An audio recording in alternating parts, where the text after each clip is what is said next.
For some reason or other, the house was crowded at night, and the fat Jew manager who met them at the door was beaming from ear to ear with an oily, tremulous smile.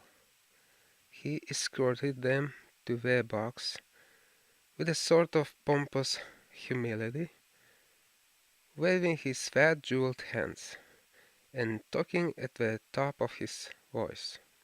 Dorian Gray loved him more than ever. He felt as if he had come to look for Miranda and had been met by Caliban. Lord Henry, upon the other hand, rather liked him. At least he declared he did, and insisted on shaking him by the hand, and assuring him that he was proud to meet a man who had discovered a real genius and gone bankrupt over a poet. Halvard amused himself with watching the faces in the pit. The heat was terribly oppressive, and the huge sunlight flamed like a monstrous dahlia with petals of yellow fire. The youths in the gallery had taken off their coats and waistcoats and hung them over a side. They talked to each other across the theatre and shared their oranges with the tawdry girls who sat beside them. Some women were laughing in the pit.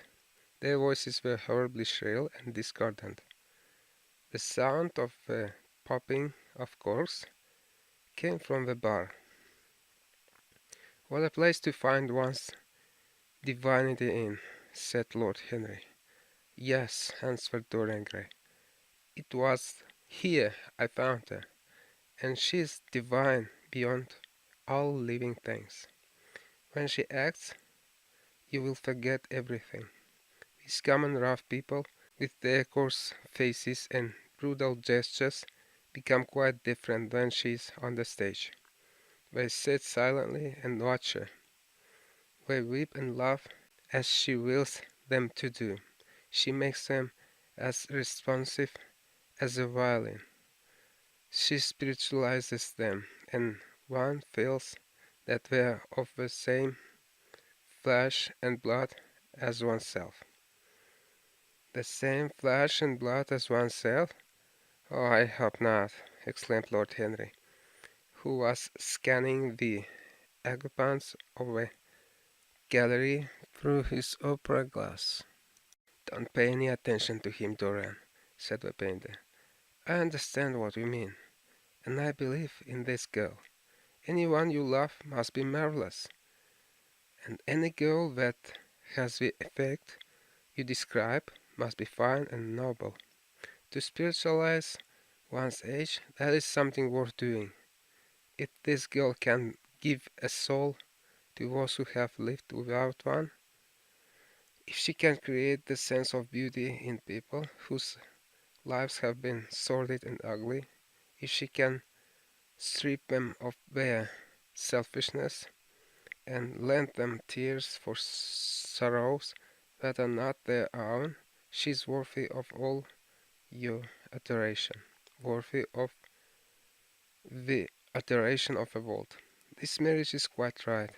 I did not think so at first, but I admit it now. The gods made Sybil Lane for you. Without her, you would have been incomplete." "Thanks, Basil," answered Dorian Gray, pressing his hand. "I knew that you would understand me. Harry is so cynical. He terrifies me. But he is the orchestra. It is quite dreadful, but it only lasts for about 5 minutes. Then the curtain rises, and you will see the girl to whom I am going to give all my life, to whom I have given everything that is good in me." A quarter of an hour afterwards, amidst an extraordinary turmoil of applause, Sybil Lane stepped onto the stage. Yes, she was certainly lovely to look at. One of the loveliest creatures, Lord Henry thought, that he had ever seen.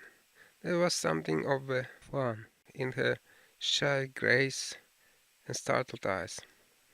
A faint blush, like the shadow of a rose in a mirror of silver, came to her cheeks as she glanced at the crowded, enthusiastic house. She stepped back a few paces, and her lips seemed to tremble. Basil Hallward leaped to his feet and began to applaud. Motionless and as one in a dream sat Dorian Gray, gazing at her. Lord Henry peered through his glasses, murmuring, "Charming, charming." The scene was the hall of Capulet's house, and Romeo, in his pilgrim's dress, had entered with Mercutio and his other friends. The band, such as it was, struck up a few bars of music, and the dance began. Through the crowd of ungainly, shabby-dressed actors, Sybil Vane moved like a creature from a finer world. Her body swayed while she danced, as a plant sways in the water.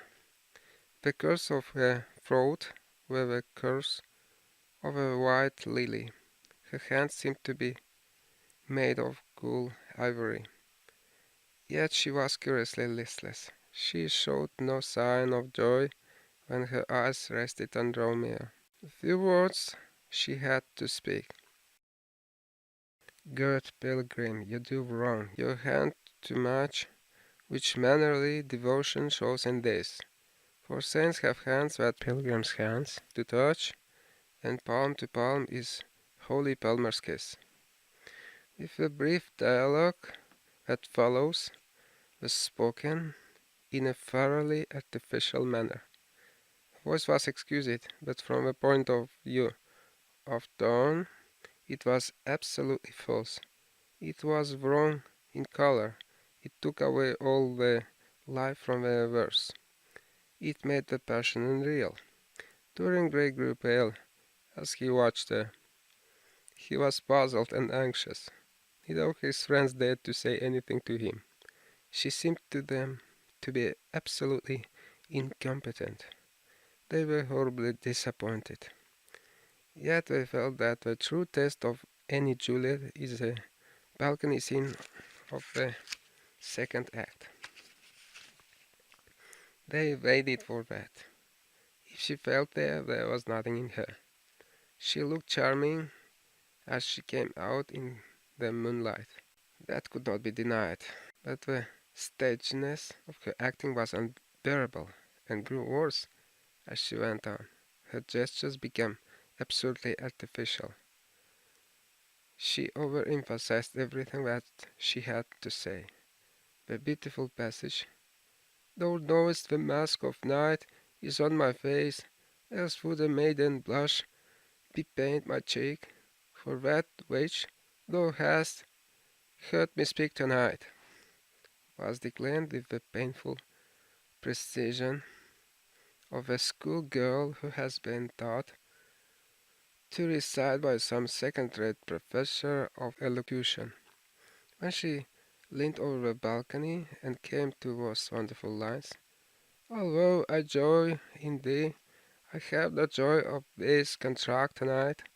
It is too rash, too unadvised to sadden, to like the lightning which doth cease to be, ere one can say it lightens, sweet good night. This bud of love by summer's opening breath may prove a beauteous flower when next we meet." She spoke the words as though they conveyed no meaning to her. It was not nervousness. Indeed, so far from being nervous, she was absolutely self-contained. It was simply bad art. She was a complete failure. Even the common, uneducated audience of the pit and gallery lost their interest in the play. They got restless and began to talk loudly and to whistle. The Jew manager, who was standing at the back of the dress circle, stamped and swore with rage.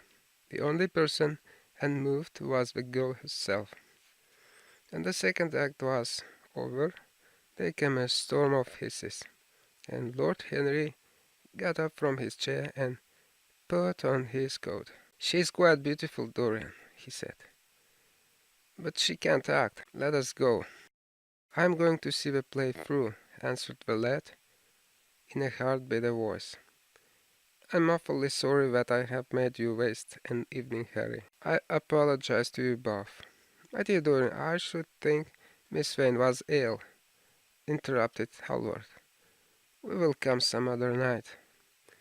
"I wish she were ill," he rejoined, "but she seems to me to be simply callous and cold. She has entirely altered. Last night she was a great artist. This evening she is merely a commonplace, mediocre actress." "Don't talk like that about anyone you love, Dorian. Love is a more wonderful thing than art." "They are both simply forms of imitation," remarked Lord Henry. "But do let us go.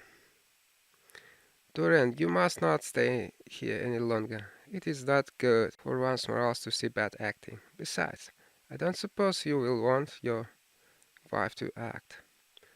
So, what does it matter if she plays Juliet like a wooden doll? She's very lovely, and if she knows as little about life as she does about acting, she will be a delightful experience. There are only two kinds of people who are really fascinating: people who knows absolutely everything, and people who knows absolutely nothing.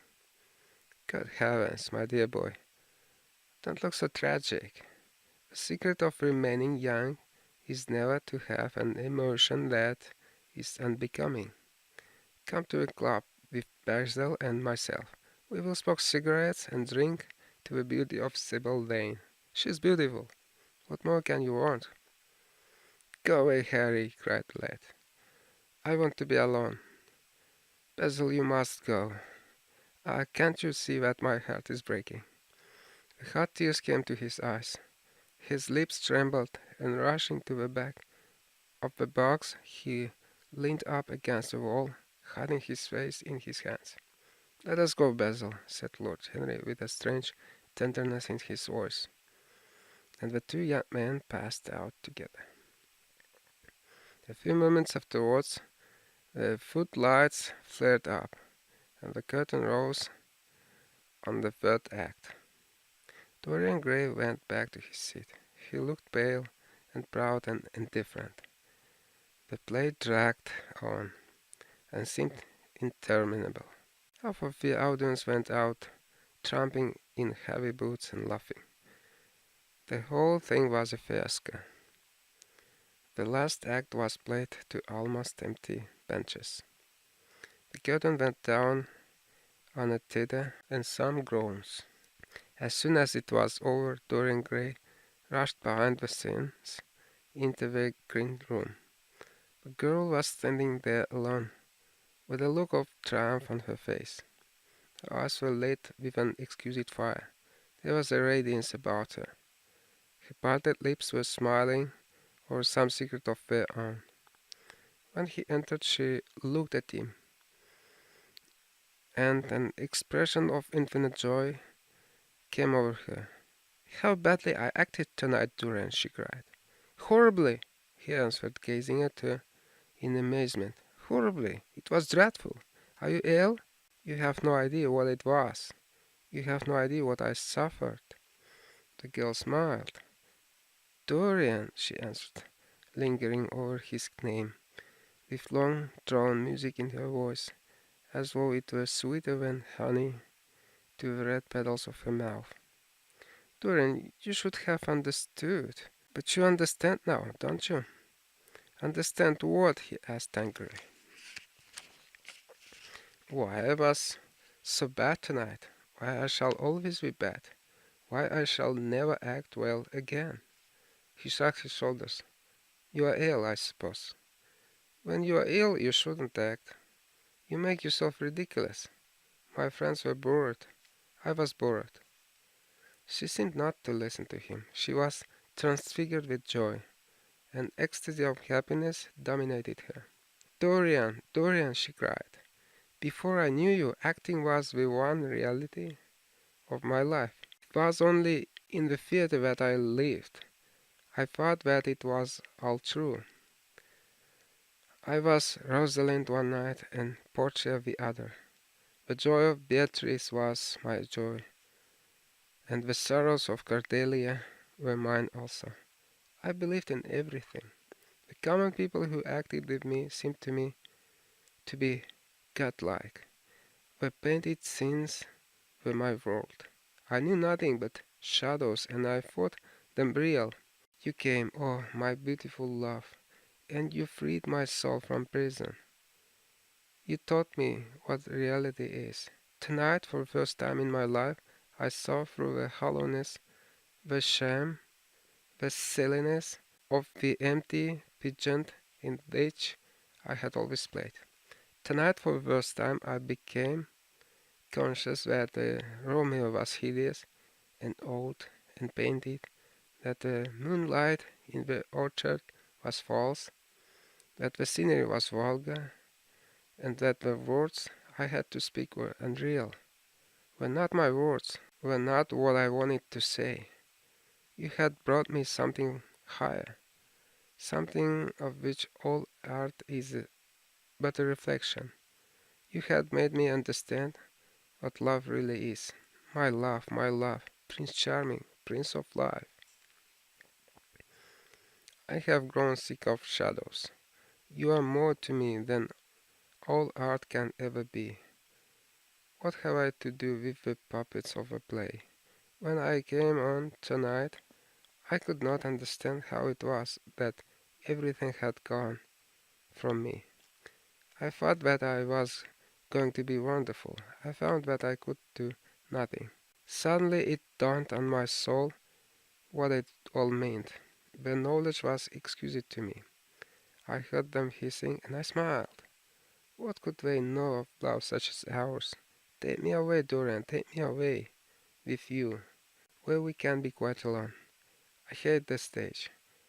I might mimic a passion that I do not feel, but I cannot mimic one that burns me like fire. Oh, Dorian, Dorian, you understand now what it signifies. Even if I could do it, it would be profanation for me to play at being in love. You have made me see that. He flung himself down on the sofa and turned away his face. You have killed my love, he muttered. She looked at him in wonder and laughed. He made no answer. She came across to him and with her little fingers stroked his hair. She knelt down and pressed his hands to her lips. He drew them away, and a shudder ran through him. Then he leaped up and went to a door. Yes, he cried, you have killed my love. You used to stir my imagination. Now you don't even stir my curiosity. You simply produce no effects. I loved you because you were marvelous, because you had genius and intellect, because you realized the dreams of great poets and gave shape and substance to the shadows of art. You have thrown it all away. You are shallow and stupid. My God, how mad I was to love you. What a fool I have been. You are nothing to me now. I will never see you again. I will never think of you. I will never mention your name. You don't know what you were to me once. Why once? Oh, I can't bear to think of it. I wish I had never laid eyes upon you. You have spoiled the romance of my life. How little you can know of love, if you say it mars your art. Without your art, you are nothing. I would have made you famous, splendid, magnificent. The world would have worshipped you, and you would have borne my name. What are you now? A third-rate actress, with a pretty face. The girl grew white and trembled. She clenched her hands together, and her voice seemed to catch in her throat. You're not serious, Dorian, she murmured. You're acting. Acting? I leave that to you. You do it so well, he answered bitterly. She rose from her knees, and with a piteous expression of pain in her face, came across the room to him. She put her hand upon his arm and looked into his eyes. He thrust her back. "Don't touch me," he cried. A low moan broke from her, and she flung herself at his feet, and lay there like a trampled flower. "Dorian, Dorian, don't leave me," she whispered. "I'm so sorry I didn't act well. I was thinking of you all the time. But I will try indeed. I will try. It came so suddenly across me, my love for you. I think I should never have known it if you had not kissed me, if we had not kissed each other. Kiss me again, my love. Don't go away from me. I couldn't bear it. Oh, don't go away from me. My brother. No, never mind. He didn't mean it. He was in jest. But you, oh, can't you forgive me for tonight? I will work so hard and try to improve. Don't be cruel to me, because I love you better than anything in the world. After all, it is only once that I have not pleased you. But you are quite right, Dorian. I should have shown myself more of an artist. It was foolish of me, and yet I couldn't help it. Oh, don't leave me. Don't leave me. A fit of passionate sobbing choked her. She crouched on the floor like a wounded thing, and Dorian Gray, with his beautiful eyes, looked down at her, and his chiseled lips curled in exquisite disdain. There is always something ridiculous about the emotions of people whom one has ceased to love. Sybil seemed to him to be absurdly melodramatic. Her tears and sobs annoyed him. "I'm going," he said at last, in his calm, clear voice. "I don't wish to be unkind, but I can't see you again. You have disappointed me." She wept silently and made no answer, but crept nearer. Her little hand stretched blindly out and appeared to be seeking for him. He turned on his heel and left the room. In a few moments he was out of the theatre. Where he went to he hardly knew. He remembered wandering through dimly lit streets, past gaunt black-shadowed archways and evil-looking houses. Women with hoarse voices and harsh laughter had called after him. Drunkards had reeled by cursing and chattering to themselves like monstrous apes. He had seen grotesque children huddled upon doorsteps and heard shrieks and oaths from gloomy courts. As the dawn was just breaking, he found himself close to Covent Garden. The darkness lifted and flushed with faint fires. The sky hollowed itself into perfect pearl. Huge carts filled with nodding lilies rumbled slowly down the polished empty street. The air was heavy with the perfume of the flowers, and their beauty seemed to bring him an anodyne for his pain.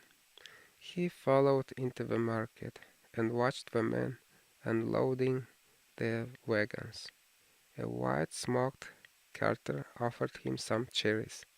He thanked him, wondered why he refused to accept any money for them, and began to eat them listlessly. They had been plucked at midnight, and the coldness of the moon had entered into them. A long line of boys carrying crates of striped tulips and of yellow and red roses defiled in front of him, threading their way through the huge jade-green piles of vegetables. Under the portico, with its grey sun-bleached pillars, loitered a troop of draggled, bare-headed girls, waiting for the auction to be over. Others crowded round the swinging doors of the coffee house in Piazza. The heavy cart's horses slipped and stamped upon the rough stones, shaking their bells and trappings. Some of the drivers were lying asleep on a pile of sacks. Iris-necked and pink-footed, the pigeons ran about picking up seeds.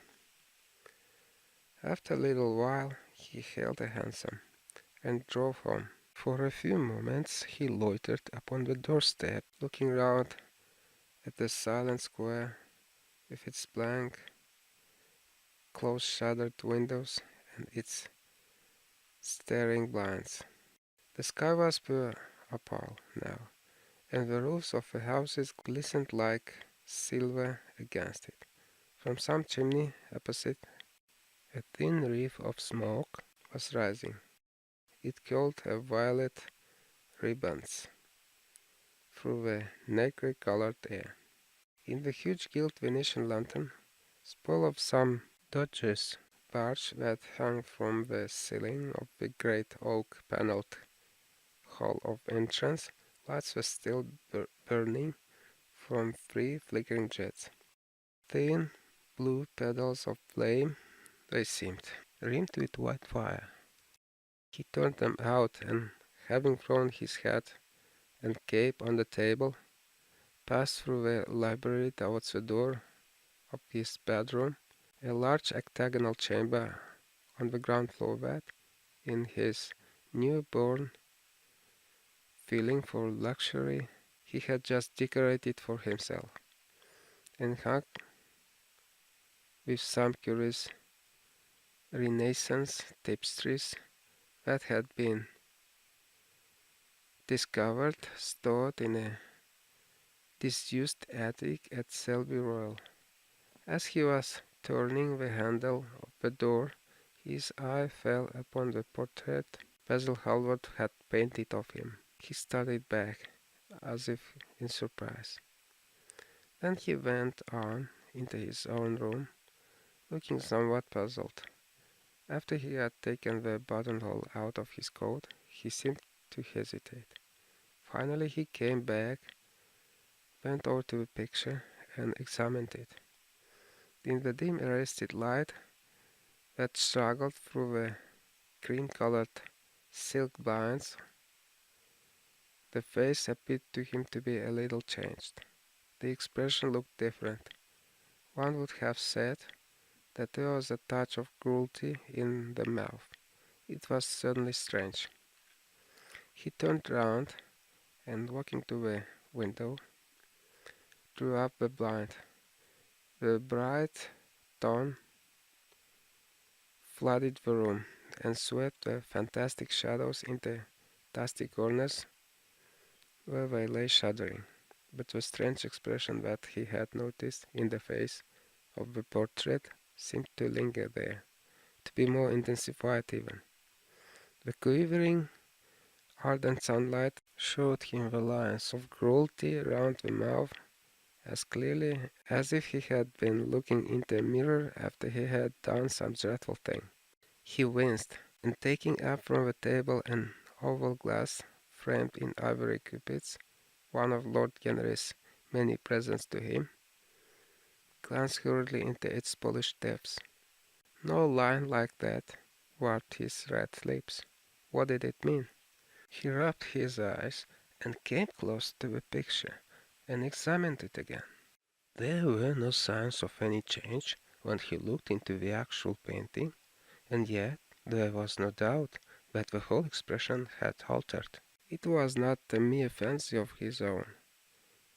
The thing was horribly apparent. He threw himself into a chair and began to think. Suddenly there flashed across his mind what he had said in Basil Hallward's studio the day the picture had been finished. Yes, he remembered it perfectly. He had uttered a mad wish that he himself might remain young and the portrait grow old, that his own beauty might be untarnished and the face on the canvas be the burden of his passions and his sins, that the painted image might be seared with the lines of suffering and thought, and that he might keep all the delicate bloom and loveliness of his then just conscious boyhood. Surely his wish had not been fulfilled. Such things were impossible. It seemed monstrous even to think of them. And yet there was the picture before him, with a touch of cruelty in the mouth. Cruelty. Had he been cruel? It was the girl's fault, not his. He had dreamed of her as a great artist, had given his love to her because he had thought her great. When she had disappointed him, she had been shallow and unworthy. And yet a feeling of infinite regret came over him as he thought of her lying at his feet, sobbing like a little child. He remembered with what callousness he had watched her. Why had he been made like that? Why had such a soul been given to him? But he had suffered also. During the 3 terrible hours that the play had lasted, he had lived centuries of pain, eon upon eon of torture. His life was well worth hers. She had marked him for a moment. If he had wounded her for an age. Besides, women were better suited to bear sorrow than men. They lived on their emotions. They only thought of their emotions. When they took lovers, it was merely to have someone with whom they could have sins. Lord Henry had told him that, and Lord Henry knew what women were. Why should he trouble about Sybil Vane? She was nothing to him now. But the picture, what was he to say of that? It held the secret of his life, and told his story. It had taught him to love his own beauty. Would it teach him to love his own soul? Would he ever look at it again? No, it was merely an illusion, brought on the troubled senses. The horrible night that he had passed had left phantoms behind it. Suddenly there had fallen upon his brain that tiny scarlet speck that makes men mad. The picture had not changed. It was folly to think so. Yet it was watching him, with its beautiful marred face and its cruel smile. Its bright hair gleamed in the early sunlight. Its blue eyes met his own. A sense of infinite pity, not for himself, but the painted image of himself, came over him. It had altered already, and would alter more. Its gold would wither into grey. Its red and white roses would die. For every sin that he committed, a stain would flag and wreck its fairness. But he would not sin. The picture, changed or unchanged, would be to him the visible emblem of conscience. He would resist temptation. He would not see Lord Henry any more, would not at any rate listen to those subtle poisonous theories that in Basil Hallward's garden had first stood within him the passion for impossible things. He would go back to Sybil Vane, make her amends, marry her, try to love her again. Yes, it was his duty to do so. She must have suffered more than he had. Poor child. He had been selfish and cruel to her. The fascination that she had exercised over him would return. They would be happy together. His life with her would be beautiful and pure. He got up from his chair and drew a large screen right in front of the portrait, shuddering as he glanced at it. How horrible, he murmured to himself, and he walked across to the window and opened it. When he stepped out onto the grass, he drew a deep breath. The fresh morning air seemed to drive away all his sombre passions. He thought only of Sybil. A faint echo of his love came back to him. He repeated her name over and over again. The birds that were singing in the dew-drenched garden seemed to be telling the flowers about her.